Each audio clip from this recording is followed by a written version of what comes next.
करने के बाद क्विप जैसे क्विप प्रत्यय हो जाएगा और क्विप का हमारे पास केवल व शेष रहेगा।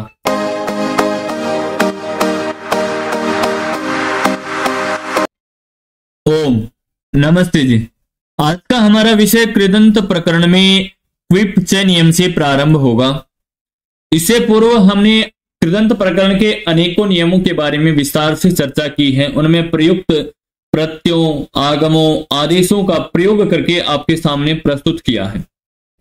आप सबको प्रत्येक विषय अच्छे से समझ में भी आया है, प्रत्येक प्रत्यय के बारे में अच्छे से जानकारी मिली है। जिन विद्यार्थियों को नहीं समझ में आया, कुछ एक आध विद्यार्थियों को, उन्होंने पुनः कक्षाएं ली और उसके बाद उनको भी वो विषय अच्छे से समझ में आ चुका है।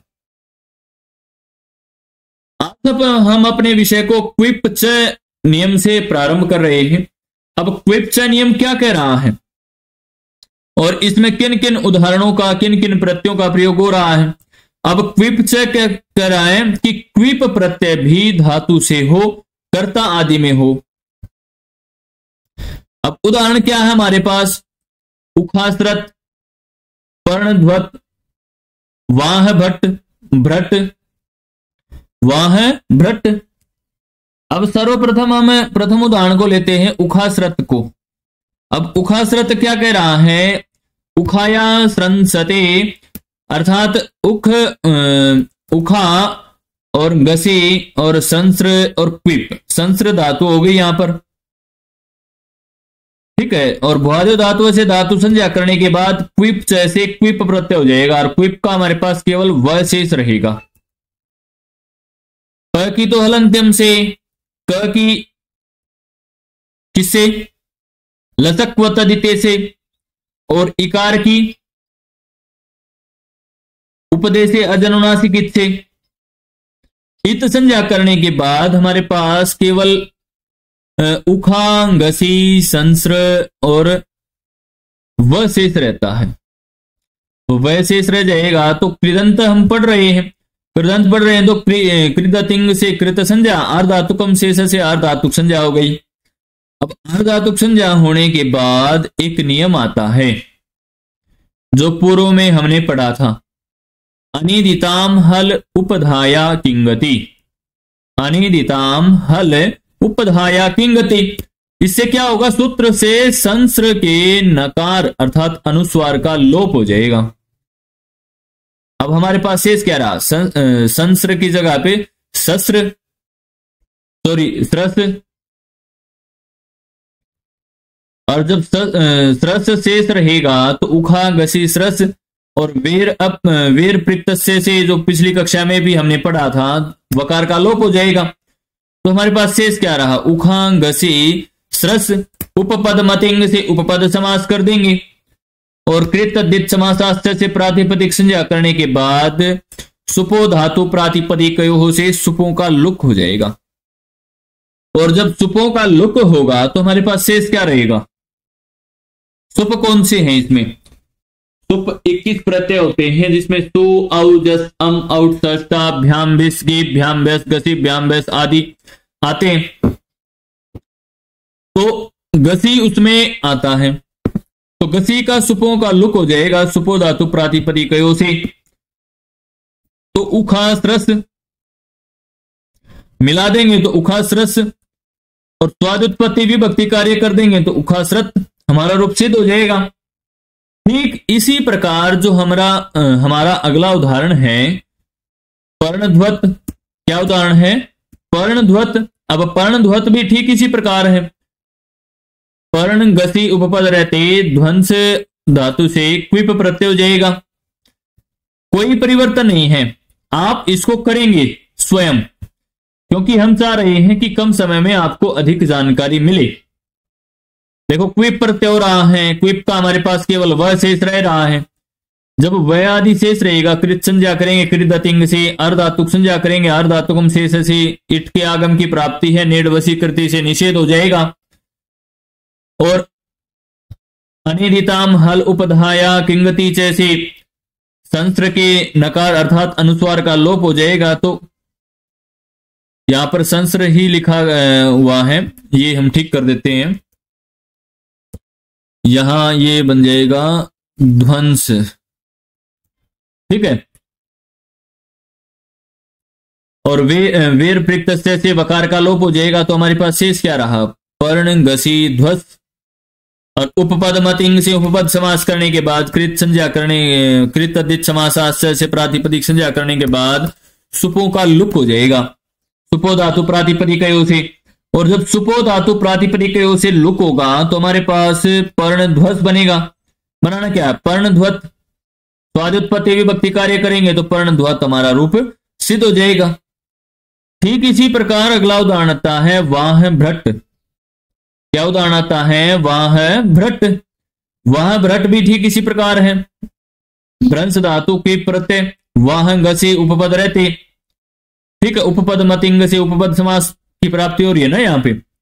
विप का वह शेष रहेगा, कोई परिवर्तन नहीं है, ये आप स्वयं करें, इसमें कहीं पर भी कोई परिवर्तन नहीं है, बिल्कुल पूर्व सिद्धि के समान ही है। कुछ पूछना है इसमें से आपको?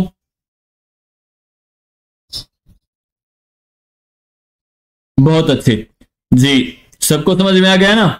हाँ ठीक है। जब इसी कड़ी में आगे बढ़ते हैं तो हमारा अगला नियम आता है सुप्य जातौ ऋणिस्ताच्छिल्ये। नियम क्या कह रहा है कि जातिवाचक से भिन्न, जातिवाचक से भिन्न सुबंत उपपद रहते धातु से ऋणी प्रत्यय हो। ताच्छिल्य अर्थ में, ताच्छिल्य का अर्थ है स्वभाव अर्थात आदत। ताच्छिल्य का क्या अर्थ है? स्वभाव अर्थात आदत। अब उदाहरण क्या हमारा? उष्ण भोजी। उदाहरण क्या है हमारा? उष्ण भोजी। अब उष्णम भुंगते ताच्छिल्ये, उष्णम भुंगते ताच्छिल्ये। भुआदेव धातु से भुज, भुज की वो कर देंगे, भुआदेव धातु से धातु संज्ञा। और अभी अभी जो नियम पढ़ा है सुप्य धातु, सुप्य जातौ ऋणिस्ताच्छिल्ये, नियम से ऋणी प्रत्यय आ जाएगा और ऋणी का हमारे पास शेष क्या रहेगा? इन।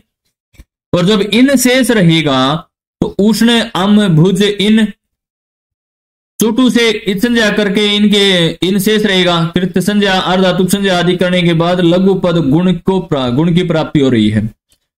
भुज के उकार को ओकार आदेश प्राप्त है, तो ओकार आदेश करने के बाद उष्ण अम भोज इन, उपपद मतिंग से उपपद समास होने के बाद कृत अदित समासाश्चर्य से प्रातिपदिक संज्ञा और सुपो धातु प्रातिपदिकयो से सुपो का लुक हो जाएगा। और हमारे पास शेष क्या रहा? उष्ण भोज इन, और इनको मिला देंगे उष्ण भोज भोजिन, और स्वादुत्पत्ति विभक्ति कार्य कर देंगे तो उष्ण भोजी हमारा रूप सिद्ध हो जाएगा। कोई समस्या आई? बहुत अच्छे, नहीं आई। ठीक इसी कड़ी में जब आगे बढ़ते हैं तो एक नियम आता है मन है। क्या नियम आता है? मन है। मन बड़ा चंचल है, तो उसी से संबंधित ये मन नियम है। नियम क्या कह रहा है? सुबंत उपपद रहते मन धातु से ऋणी प्रत्यय होता है। किस धातु से? मन धातु से कौन सा प्रत्यय होता है? ऋणी प्रत्यय होता है। अब उदाहरण क्या है? दर्शनीय मानी। उदाहरण क्या है? दर्शनीय मानी। अब जब दर्शनीय मानी उदाहरण है तो दर्शनम मन्यते, दर्शनीय उपपद रहते अम मन धातु से ऋणी प्रत्यय हो जाएगा मन से, और ऋणी का इन शेष रहेगा। बाकी कार्य पूर्व के समान ही है। यहां दर्शनीय आएगा, यहां उष्ण गलती से लिखा हुआ है, ये लिख देते हैं। दर्शनीय अम भुज इन, अतः उपदा से उपदा को वृद्धि है, उपदा को वृद्धि कर देंगे। मन की उपदा क्या है? म में जो अ है, और म में जो अ है उसको वृद्धि हो जाएगी तो मान हो गया। उपपद समास कर देंगे, उपपद मतिंग से कृत अदित समास से प्रातिपदिक संज्ञा, सुपो धातु प्रातिपदिक से सुपो का लुक, दर्शनीय मानिन हमारे पास रूप शेष रह जाएगा। और बनाना क्या है? दर्शनीय मानी। स्वादुत्पत्ति विभक्ति कार्य कर देंगे तो दर्शनीय मानी हमारा रूप सिद्ध हो जाएगा। ठीक इसी प्रकार जब हम आगे बढ़ते हैं तो आत्म माने खच नियम आता है। क्या नियम आता है? आत्म माने खस्य, आत्म माने खस्य क्या कह रहा है कि स्वकर्मक मनन अर्थ में वर्तमान मन धातु से सुबंत उपपद रहते खस प्रत्यय भी हो। अब ऊपर मन धातु से कौन सा प्रत्यय था? ऋणी। और यहां क्या कर रहा है? स्वकर्मक मनन अर्थ में वर्तमान मन धातु से सुबंत उपपद रहते खस प्रत्यय भी हो। अब सुबंत में जैसे सु औ सम औ ये धातु के आदि में रहते हैं उपपद समास के कारण। तो उदाहरण क्या है हमारे पास? पंडितम मन्य, यही है ना, पंडितम मन्य। अब पंडित मात्मानम मन्यते, अब पंडित अम उपपद रहते मन धातु से कौन सा प्रत्यय हो जाएगा? खस प्रत्यय हो जाएगा। किससे आ जाएगा? आत्म माने खस्य से। और जब खस प्रत्यय हो जाएगा तो खस का क्या शेष रहेगा? केवल अ। सकार की तो हम हलंत्यम से कर देंगे और खकार की लसक्वतदिते से, और जब इत्संज्ञा करने के बाद इसका लोप कर देंगे, और लोप होने के बाद हमारे पास शेष क्या रहेगा? है अशेष रहेगा खस का। पंडित अम मन अ, और जैसे पूर्व सिद्धि में हमने उपदा को दीर्घ किया था वो यहां नहीं होगा, बाद में होगा तो तिंग स्थित सार्वधातुकम से सार्वधातुक संज्ञा कर देंगे, और सार्वधातुक संज्ञा करने के बाद हमारे पास दिवादिभ्य शयन से शयन प्रत्यय आ जाता है। ये दिवादिगण में पठित शब्द है, तो शयन प्रत्यय आ गया। अब शयन का हमारे पास शेष क्या रहेगा? क्योंकि सॉरी अ नहीं, यह शेष रहेगा। सकार की तो लसक्वतति थी, नकार की हलंत्यम से इत्संज्ञा करने के बाद हमारे पास पंडित अम मन्य अतो गुणे से पररूप एक आदेश की प्राप्ति हो रही है। किसकी प्राप्ति हो रही है? अतो गुणे से पररूप एक आदेश की। और पररूप एक आदेश हो जाएगा तो रूप क्या बनेगा हमारा? है यह में यह है और बाद में भी अ है, इन दोनों को मिला देंगे तो मन्य हमारा रूप बन जाएगा। उपपद मतिंग से उपपद संज्ञा और कृतदित समासाश्चय से प्रातिपदिक संज्ञा करके हमारे पास रूप क्या बना? पंडित अम मन्य था, स्वाद सुपो धातु प्रातिपदिकों से सुपों का लोप कर देंगे तो पंडित मन्य। और यहां मुम के आगम की प्राप्ति हो रही है तो किस नियम से होगा? ये भी जैसे हमने पिछली कक्षाओं में पढ़ा था, अरुर द्विषद अजंत से मुम, सूत्र से मुम का आगम हो गया। अब मुम का भी केवल म ही शेष रहेगा। अब जब मुम का म शेष रहेगा तो जैसे पूर्व कक्षा में हमने मुम के मकार को अनुस्वार किया था नश्च पदांतस्य झली से, वैसे ही यहां पर भी बन जाएगा। ठीक है, और पंडितम मन्य बन जाएगा। और जब मकार को अनुस्वार नहीं होगा तो पंडितम मन्य रूप रहेगा, जिसमें मैं भी दिखेगा आधा में। और स्वाद उत्पत्ति भी भक्ति कार्य कर देंगे तो विसर्ग आदि भी हो जाएगा। ठीक इसी प्रकार पंडितमानी उदाहरण है। क्या है? पंडितमानी। पंडितमानी भी इसी प्रकार बनता है, मन से ऋणी प्रत्यय हो रहा है, ठीक है, आत्मने खत से। और जब ऋणी प्रत्यय होगा तो बाकी सभी कार्य पूर्व के समान ही रहेंगे, कोई परिवर्तन नहीं होगा। दिख रहा है ना आपको? जी, बहुत अच्छे। उपपद समास आदि करके सुपों का लुक करने के बाद स्वाद उत्पत्ति भी भक्ति कार्य कर देंगे तो पंडित मानी हमारा रूप सिद्ध हो जाएगा।